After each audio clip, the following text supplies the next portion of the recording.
Manipur Police ki armory dagi Khutlai Munnaba Hotnarkpada shi tawbiganu thawang asida chenaba shingi mathakta logi oiba chap chaba action Loukhatlakkani haina Manipur Police ki IGP Administration K Jayanta na phongdorakli hauzik lamdam asida thokliba irang asi lakshinaba Manipur Police na lawriba thawdang asigi matangda ngasi Manipur Police headquarters ta pangthokpa paugi mipam amada wafam asi phongdokladuna K Jayanta na hai ngarang yamna nungaitaba thawdok amada kuki Khutlai paiba singna kilometer 3-4 lamna leiba chingi mafam amadagi moirang mairembam lekai long range rocket kapsilaktuna myoi ama hatkiba amade myoi mangana asok apan nang hankiba thawdok adu yamna nungaitaba amani thawdok adu dagi khangba ngamlibade kuki Khutlai paiba singda apaba makhalgi Khutlai kyamarum leire haibasini ngasi ayuk anganbada Joribam district ke nungchapi village ta kuki Khutlai paiba singna attack chatharakpada maitei ahal ama lekhide makhoina makhatana attack chatharakpada khulnga pamyoi ama lekhide thawdok asigi pau tabadadi attack adu lakshinnaba changsin khiba Joribam district ke SP na luchingba team amada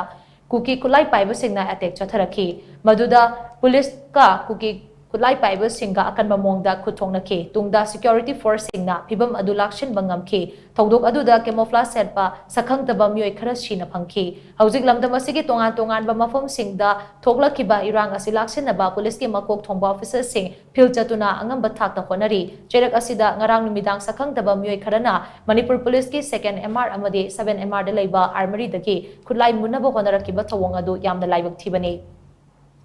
asigumba thawong asi amuk hanna chathabiganu asigumba thawong asida chenariba shingi mathakta logi oiba chap chaba action Loukhatlakkani haina mahana makataki police officer da attack tobiganu mayum da attack tobiganu tawnaba ta de face to face field da leiringai da tawnabiyo nupi nga ga tainaba family da tainaba adigi asonba ngang keno singi civilian singi marakte kudong saba lauraga attack tawwa sigi se yamna tawroi do thabak ne Khandri ang miyong arangido Central Force ta later tawra mobile attack to hanra kapapada mi kya sigani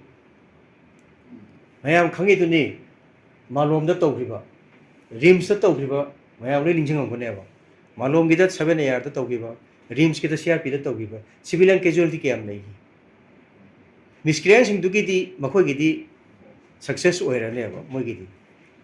attack toro me adugi after me adugi consequence di mission prajana pure ba aduna basigi sidi aina appeal tawjani bodi mayam da amuk hanna hana so hai gre ko officer magi mayum da attack tawba lipi nga ki khan thon ba kolam ba adugu ma keno se masidagi thaptok piu machi tawbi gan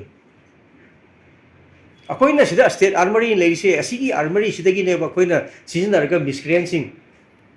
miscreancing akoina thengari se asina ne ba asida thamiba Khutlai sina ne ba asi Khutlai se mayam na misplace mayam na mungita di karai dino koi pai du hauzik lamdam asida oiriba phibam asi lakshinaba security force singna Loukhaliba thawrang singi matangda palladuna mahakna makhatana hai